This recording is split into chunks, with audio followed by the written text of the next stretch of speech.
Qui va signer l'accord de paix? Ah, tout d'un coup, il y a une question que personne ne pose. Monsieur Zelensky, dites-vous, vous plaisantez, il n'est président de rien. Depuis le mois de mai dernier, son mandat est arrivé à terme. Alors vous pouvez dire, ah oui, mais tout de même, il n'y a pas de tout de même qui tienne. Si vous faites signer un accord par quelqu'un qui est ensuite remplacé par quelqu'un d'autre qui dit, moi, j'étais pas au courant et lui, il représentait personne, et c'est fini, patatras, tout est ramené à zéro. Nous avons donc besoin qu'il y ait un président légitime, élu par les Ukrainiens, qu'ils élisent qui ils veulent, ce n'est pas notre sujet, pour signer l'accord de paix. Parlons maintenant de l'Ukraine. Jean-Luc Mélenchon l'affirme sans détour. Oui, l'invasion russe est inacceptable et LFI fut la première à la condamner. Mais il va plus loin. Aucune paix durable ne pourra exister sans garantie mutuelle. L'Ukraine doit être protégée, mais la Russie aussi doit avoir la certitude qu'elle ne sera pas encerclée. Pas d'adhésion à l'OTAN, des négociations sur les frontières, et surtout, une sortie diplomatique avant que le pire n'arrive. À vous de vous faire votre propre opinion. C'est parti. Avec cette question des relations de l'Union européenne avec les États-Unis, la Russie et le reste du monde, sans dire quelque chose d'autre, est-ce que tous ces verbeux, toujours prêts à d'importants gargarismes sur la démocratie, les droits de l'homme, qui n'appliquent évidemment qu'aux êtres humains qui leur conviennent, les autres pouvant crever, et parfois on participe à l'opération. Eh bien, puisqu'ils sont tous là à rappeler que des valeurs nous rassemblent en face de la Russie, pourquoi ne pas aller au bout de cette idée et commencer par dire, non pas ce qu'a dit M. Macron quand on lui a demandé, mais s'il y a des concessions territoriales, les approuverez-vous? Et il répond, ah ben non, parce que ça, c'est pas le droit international. Ah, le droit international, chenapan. Le reste du temps, tu ne veux pas en entendre parler, mais là, tout d'un coup, ça te revient à l'esprit. Le droit international, parfait, nous te félicitons. Mais puisque tu en es aux valeurs éternelles que l'Union européenne défend de temps en temps, alors on pourrait par exemple évoquer, non, c'est pas le droit international, mais dire en toute hypothèse, que ce soit le droit international ou pas, il y a une condition de base si les frontières doivent être rectifiées. Les peuples ne sont pas un vain bétail dont vous disposez. Il faut que le peuple puisse se prononcer en votant. Et si vous décidez que les 4 régions qui sont revendiquées par la Russie, parce qu'elles sont russophones, retourneraient dans les frontières intérieures de la Russie, la condition numéro 1, c'est qu'on demande aux populations concernées si elles en sont d'accord, parce qu'elles ne sont la propriété de personne. Ah ah! Ah ah ah! Alors, les grandes gueules, vous êtes passés où? Vous parlez de tout sauf du droit des peuples, au même moment où vous commencez à venir faire les malins sur les droits éternels de ces peuples. Il faut que les peuples se prononcent. Et cette position, j'observe qu'il n'y a que le mouvement insoumis qui la met sur la table, car ce n'est pas la première fois que je le fais. Et tous ceux qui nous donnent des leçons de démocratie restent muets et ferment leur grande bouche quand il s'agit de ces peuples, parce qu'ils savent très bien qu'ils pourraient faire des constats qui contrarieraient leur manière de voir les choses et de se représenter les causes de la guerre et ce qu'en pensent les peuples. Les libertés doivent être rétablies dans les régions qui éventuellement devraient passer à l'un ou à l'autre, soit qu'ils restent du côté de l'Ukraine, soit qu'ils aillent du côté de la Russie. La démocratie est une condition de la stabilité. Si vous mettez des gens de force à un endroit où ils ne veulent pas aller, alors vous êtes certains qu'ils passeront leur temps à essayer d'en sortir. C'est toute la leçon de l'histoire. Le temps des empires éternels, qui n'a d'ailleurs jamais existé, puisqu'aucun empire n'a jamais été éternel. En attendant, dans la période moderne, à aucun moment, des empires de cette nature n'ont pu vivre bien longtemps. Ils sont remis en cause, heureusement, par l'activité libre des peuples qui veulent être souverains. Alors, il faut qu'ils en tirent, oui, la leçon jusqu'au bout. La démocratie est une condition de la sécurité collective. Selon comment les gens se seront exprimés, ce qui sera décidé sera stable ou instable, ou plus ou moins instable, ou plus ou moins stable. En parler, ça n'est pas rêver tout haut, c'est au contraire porter une voix. Et si nous dirigions le pays à cet instant, je suis certain que nous obtiendrons instantanément une coalition d'États pour dire c'est comme ça qu'il faut faire. Et si nous sommes une coalition assez nombreuse, pour l'imposer. J'ai dit la démocratie est la condition de la sécurité. Je vous en donne encore un exemple. Qui va signer l'accord de paix? Ah, tout d'un coup, il y a une question que personne ne pose. Monsieur Zelensky, dites-vous, vous plaisantez. Il n'est président de rien. Depuis le mois de mai dernier, son mandat est arrivé à terme. Alors vous pouvez dire, ah oui, mais tout de même. Il n'y a pas de tout de même qui tienne. Si vous faites signer un accord par quelqu'un qui est ensuite remplacé par quelqu'un d'autre qui dit « moi, j'étais pas au courant » et lui, il représentait personne, et c'est fini, patatras, tout est ramené à zéro. Nous avons donc besoin qu'il y ait un président légitime, élu par les Ukrainiens, qu'ils élisent qui ils veulent, ce n'est pas notre sujet, pour signer l'accord de paix. Et en toute hypothèse, peut-être pousserons-nous jusqu'à demander que le peuple lui-même. Et puis, quand on en sera là, on pourra dire, écoutez, maintenant, puisqu'on discute de la paix, dans les conditions de la paix, il y a les valeurs éternelles que l'Europe défend en toutes circonstances, c'est-à-dire la liberté démocratique. Donc, nous demandons au gouvernement de l'Ukraine de rétablir les droits des syndicats à pouvoir une activité syndicale. Je veux rappeler ici qu'il y a eu une conférence des syndicats ukrainiens à l'époque où ils pouvaient encore circuler, c'était naguère il n'y a pas longtemps, et que dans cette conférence où l'on a discuté des droits des syndicats, il y avait une personnalité politique, une seule, invitée parce qu'elle avait l'expérience et parce qu'elle était députée européenne, et c'est Marina Mesure qui est la présidente de la délégation insoumise au Parlement européen. Alors, me faisant son porte-parole et ceux de cette réunion, nous réclamons du gouvernement de l'Ukraine le rétablissement des droits à la liberté syndicale, et pendant que j'y suis, je dirais qu'on dirait la même chose à M. Poutine. Mais nous avons moins de moyens de pression sur lui que nous en avons aujourd'hui sur le gouvernement de l'Ukraine. Et pendant que j'y suis, on pourra aussi dire au gouvernement de l'Ukraine, puisque vous en êtes là, nous vous demandons de rétablir les droits de l'opposition, vu que vous avez interdit tous les partis d'opposition. Tout ça, mes amis, ça ne se découpe pas en morceaux, comme le fait la classe médiatique. Ah, monsieur Mélenchon ne vote pas pendant les guerres. Eh bien, précisément, voici pourquoi, si tout le monde est d'accord pour dire que la démocratie est une condition de la paix, eh bien, c'est l'occasion de faire le cessez-le-feu pour faire la paix. Et voilà comment le cessez-le-feu se tient avec toutes les autres questions. Ce n'est pas plusieurs questions, c'est une seule et même question.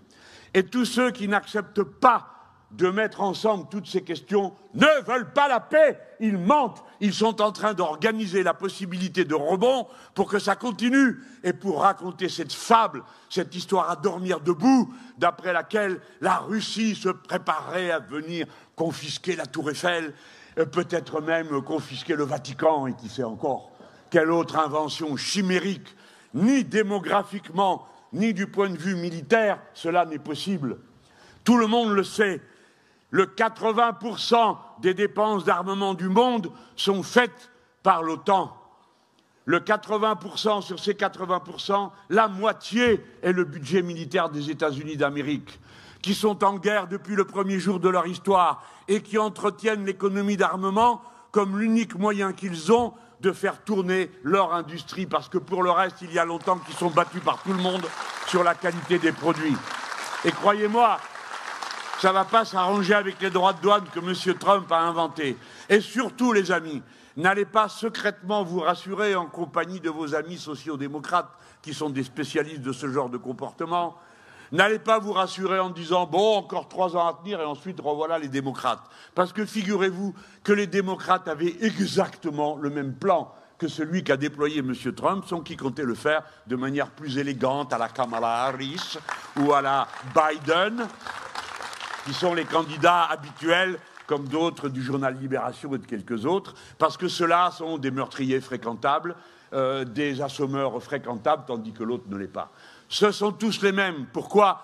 Parce que leurs intérêts, vu l'état dans lequel ils ont mis l'empire nord-américain, avec l'espoir vain qu'ils arriveraient à faire produire les petites pièces par la Chine, ainsi que les ombrelles et les parasols, et que pendant ce temps, eux, produiraient les ordinateurs, les fusées et le reste. Il se trouve que la Chine produit absolument tout, et surtout tout le reste. et que les ombrelles et les parasols, c'est plutôt aux États-Unis d'Amérique qu'il faudra bientôt aller les acheter, parce que c'est quelque chose qui est dans leurs moyens de production. Je n'ai aucune sympathie pour l'Empire. Et il faut désintoxiquer tout le monde de l'idée qu'il y aurait un empire du bien à côté d'un empire du mal dont on redéfinirait la personnalité X temps. Non, le monde entier est sous la menace de cet empire.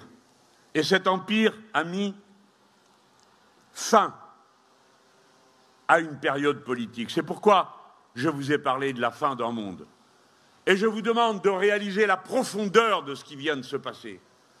Voici tantôt 40 ans et plus qu'on a expliqué à la terre entière, et notamment après l'effondrement de l'URSS et du coup de tout ce qui allait avec l'URSS en Europe et dans le monde, que la perspective pour l'humanité tout entière, la perspective bienfaisante, c'était le commerce libre et non faussé avec sa concurrence. C'était la main invisible du marché fonctionnant à porte ouverte et à fenêtre ouverte sur le monde entier.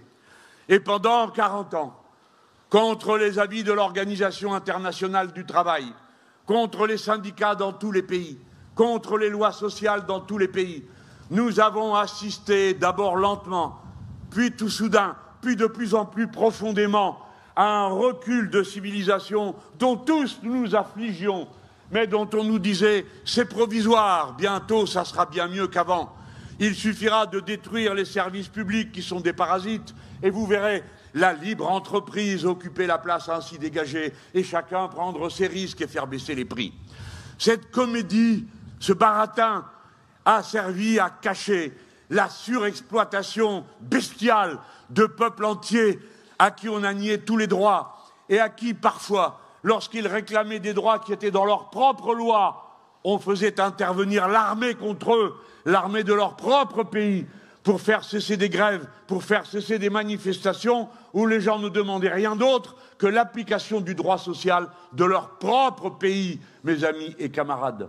Pendant toutes ces années, c'est nous qui avons fait les manifestations de l'altermondialisme contre les Uruguay Round, pour les plus anciens, vous devez vous souvenir de ça, et jusqu'à la création un jour de l'Organisation mondiale du commerce, présidée par un social-démocrate bien connu, Pascal Lamy, qui s'employa tout aussitôt à répandre les bienfaits du marché contre l'étatisme parasitaire et a permis, par son action vigoureuse et dynamique, de développer le parasitisme capitaliste sur la terre entière. Voilà ce qu'on a vécu pendant 40 ans. Et pendant 40 ans, on a dit aux jeunes gens, allez à l'école, notamment à l'école de commerce, apprendre comment être plus voyou que le voisin pour gagner plus vite, plus fort. Voilà ce qu'on a fait. Et le capitalisme, qui a une histoire, des fois, il y a parmi nous aussi des intégristes. Hein. Oui, tout ce que tu dis, mais au fond, c'est le capitalisme. Ben oui, mais une fois que tu as dit ça, tu n'as rien dit, ou alors va répéter ton catéchisme un peu plus loin, parce que ce qui nous intéresse, c'est de comprendre le moment dans lequel on est, pour savoir comment agir. Le capitalisme, pendant les 40 dernières années, avait un programme politique porté par des gens qui le portaient, qui s'appelait le néolibéralisme. Et en Europe, ça s'appelait l'ordolibéralisme, dont peu de gens ont entendu parler, qui est une invention allemande, bien sûr, comme la plupart des inventions néfastes. Et ça signifiait... Ah ben alors vous n'allez quand même pas dire... Oui, ils font des trucs bénéfiques aussi. Le Capital de Karl Marx, qui est un Allemand. Les symphonies de Beethoven. Schiller. L'hymne à la joie. Oui, mais moi, j'essaye de vous raboter un peu, vous aérer le cerveau, quoi. Hein. Enfin, tout n'est pas beau là-dedans. Tiens, vous m'avez fait perdre la suite de ce que je racontais. L'ordolibéralisme. L'ordolibéralisme, c'est une doctrine qui dit la politique n'a pas à se mêler d'économie, parce que l'économie a ses propres lois, qui sont des lois de la nature, comme chacun le sait. Et vous autres, hein, ramassis de marxistes, islamo-gauchistes, dans islamo-gauchiste, il y a aussi gauchistes. Vous êtes là à répéter tout le temps, mais qu'est-ce que vous racontez? L'économie, c'est un rapport social, c'est un rapport de force entre des classes, et les sociétés ont toujours été déchirées par des contradictions d'intérêts. Si bien que, comme il y a toujours eu des contradictions d'intérêts, il y a toujours eu des tensions entre les groupes sociaux, et il y a toujours eu spontanément de la politique, parce que la politique est la manière de régler, soit que les uns appellent contre les autres, soit que les uns bourrent le crâne des autres, soit qu'ils inventent l'ordolibéralisme, soit qu'ils inventent le collectivisme, mais c'est comme ça que ça se passe. Et puis, quand on est civilisé, on invente la démocratie, pas parce qu'on est spécialement gentil, mais parce que tout le reste ne marche pas. Et que les régimes de violence s'épuisent à la violence d'État. Et je ne sais pas en pensant au passé que je le dis, c'est en pensant au présent. Je dis à M. Retailleau et à sa rangée de petits là qui marchent au pas, préfets qui donnent des ordres à des élus, que si vous croyez que vous allez venir à bout des insoumis parce que vous allez nous faire peur, vous vous trompez lourdement. Votre tâche va être encore plus dure après qu'avant. Et je préfère vous dire que nous avons parfaitement analysé le processus dans lequel vous êtes. Mes amis, mes camarades, quand apparaît l'autoritarisme, c'est d'abord le signal d'une chose, c'est que l'autorité n'est plus légitime et que comme elle n'est plus légitime, elle est mise en cause. Et comme elle est mise en cause, ceux qui veulent faire fonctionner l'autorité font de l'autoritarisme. L'autoritarisme, c'est le signal de l'échec de l'autorité et non pas son amplification. C'est son recul. Quelqu'un qui frappe, quelqu'un qui tue, quelqu'un qui est borgne est seulement le signal du fait qu'il est incapable d'arriver à convaincre la masse de ses compatriotes autrement que de force et dans la violence. Et c'est un échec. Alors, pourquoi est-ce la fin d'un monde? Eh bien, d'abord, parce que c'est la fin des représentations politiques collectives. Nous, oui, nous en proposons une, et nous l'avons affinée. C'est le programme L'Avenir en commun, mais on a été beaucoup plus loin. On a fait le livre, notamment sur la lutte contre l'extrême droite, qui dessine ce que c'est que le contraire de l'extrême droite. On vient de faire le livre sur le nouveau peuple et la nouvelle gauche. Nous travaillons, nous réfléchissons, tout le monde est au boulot. Tout le monde ici sur cette scène. Il n'y a pas un député qui n'ait pas un rapport, qui n'ait pas fait un travail de réflexion collective pour éclaircir le futur. Mais je pose la question, puisque pendant je ne sais combien de temps vous nous avez dit que nous étions les archaïques, eh bien apparemment nous ne le sommes plus autant que vous le croyez, puisqu'il se trouve, gens importants, que la plupart du temps, vos propres enfants votent pour nous. Et même dans la classe médiatique, où se trouve le plus grand rassemblement de répondeurs automatiques du social-libéralisme, eh bien, leurs enfants votent pour nous, et il y en a qui sont assez honnêtes pour le reconnaître à la télévision. Je pense à un animateur de CNews qui avait dit que Dieu lui avait imposé cette épreuve, sa fille aînée votait insoumis. Eh bien, je vais vous dire, ce jour-là, cet homme que j'ai toutes les raisons de ne pas apprécier a forcé mon affection. Parce que je me suis dit, vous voyez, si nul qu'on soit en politique, tous, nous aimons nos enfants assez pour supporter qu'ils aient des idées différentes de nous. Et c'est pourquoi je dis à cet homme, je crains que ce ne soit pas Dieu qui se soit mêlé des insoumis. Nous avons un rapport trouble. Mais il est plus vraisemblable que ce soit sa propre cervelle. Et il faut vous faire à l'idée que dorénavant, les femmes aussi réfléchissent et font des choix différents de leur père ou de leur mari. Alors, je la pose, ma question. Vous connaissez les choix lamentables du collectivisme, tous ensemble et pas chacun pour soi. La planification écologique, la 6e République. Vous connaissez ces choix désastreux que nous proposons à une population qui, on ne sait trop pourquoi, y prend goût à chaque élection un peu plus qu'à la précédente. Mais vous, qu'est-ce que vous proposez à la jeunesse de ce pays, aux anciens qui ont fait ce pays? Quel est votre projet politique? Qu'est-ce que vous leur annoncez? Dans les années 90, vous leur avez dit « enrichissez-vous » et il y avait un paquet de benets qui s'étaient gominés les cheveux pour avoir l'air d'un trader.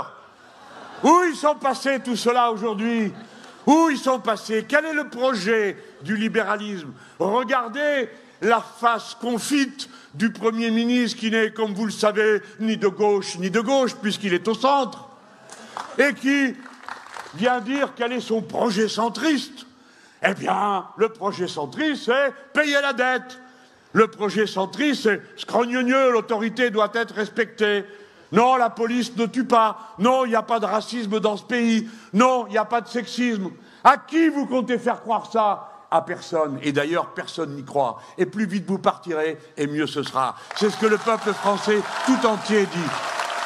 Mais j'y insiste, mes camarades. Quel est le projet des libéraux aujourd'hui? Qu'est-ce qu'ils proposent au peuple français? Payer la dette, point, et privatiser tout ce qu'ils peuvent. Comme m'a dit un jour une femme qui était responsable d'une grande société nationale, vraiment très grande. Elle m'a dit, j'ai reçu mes consignes, il faut faire des économies. Alors elle me dit, faire des économies, c'est pas un projet pour mon activité culturelle, parce qu'on ne voit pas ce qu'il y a de culturel là-dedans. Alors, elle me dit, vous savez, finalement, si on m'ennuie trop, je vais trouver le moyen de faire des économies. Je vends tout, comme ça, il n'y aura plus de dépenses. Mais c'est ça qu'ils proposent.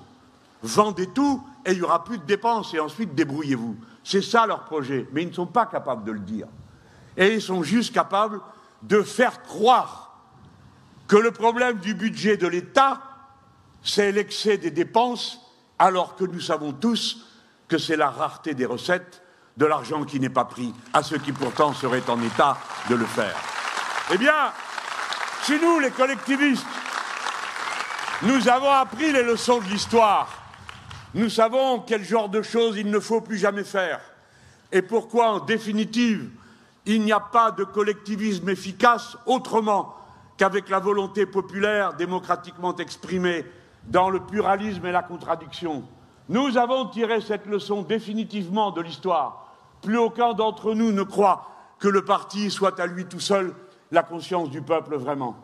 Et nous ne prétendons plus jamais, certains d'entre nous n'ayant d'ailleurs jamais prétendu, que le parti serait en quelque sorte, ou le mouvement, le résumé de la société, et qu'il faudrait qu'il la représente. Ce n'est pas vrai.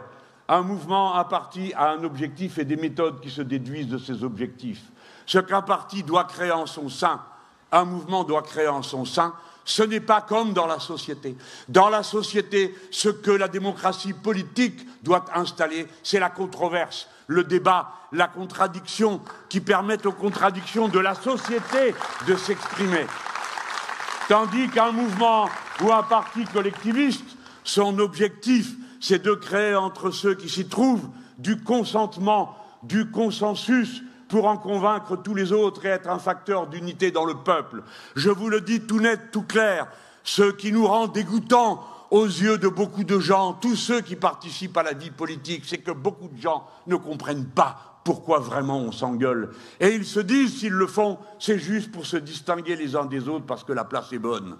Tel est aujourd'hui l'abaissement de l'esprit public et comment il est encouragé par la classe médiatique qui passe son temps à exciter plutôt qu'à expliquer. Avez-vous vu aujourd'hui même où s'est affirmée l'unité de toutes les organisations de l'ancien Nouveau Front populaire pour appeler et soutenir le mouvement du 10 septembre, le jour où un nombre croissant d'organisations affirment son soutien, c'est ce jour-là que le journal Libération choisit de mettre en scène, évidemment, l'abomination qu'est la France insoumise, qui est en gros en haut, avec moi-même, en train de parler fort, et puis en bas, quelques pauvres airs qui sont là. Certains ont même une pancarte pour qu'on sache qui c'est, et qui se disputent. Et le titre, c'est « La gauche en désordre de bataille ». Ça, c'est ce que vous souhaiteriez, mais ce n'est pas ce qui vient de se passer. Parce qu'au cours de cette semaine, après qu'est surgi du peuple lui-même, puisqu'à cette heure, personne ne sait comment tout ça s'est engagé. Mais ce que tout le monde sait, c'est que d'entrée de jeu, des milliers de gens s'y sont ralliés. Ce que tout le monde sait, c'est que d'entrée de jeu, il s'est créé des assemblées citoyennes et qu'il va s'en créer encore d'autres.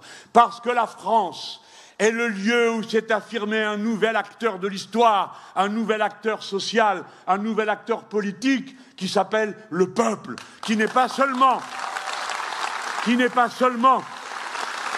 les ouvriers et les salariés dans l'usine, mais aussi les retraités, mais aussi les étudiants, mais aussi les chômeurs, mais aussi tous ceux qui, au foyer, accomplissent toutes les tâches de reproduction sociale sans lesquelles la vie ne pourrait pas avoir lieu. Le peuple est une entité bien plus large que le capitalisme a unifié en le soumettant tout entier aux mêmes normes d'exploitation à tous les instants de la vie quotidienne, depuis le moment où vous ouvrez le robinet pour avoir de l'eau et que vous n'en aurez que si vous avez payé la facture, soit à une société privée, soit à une société publique, et c'est pas le même tarif, parce que quand c'est privé, c'est 25% plus cher que quand c'est privé, quand c'est public.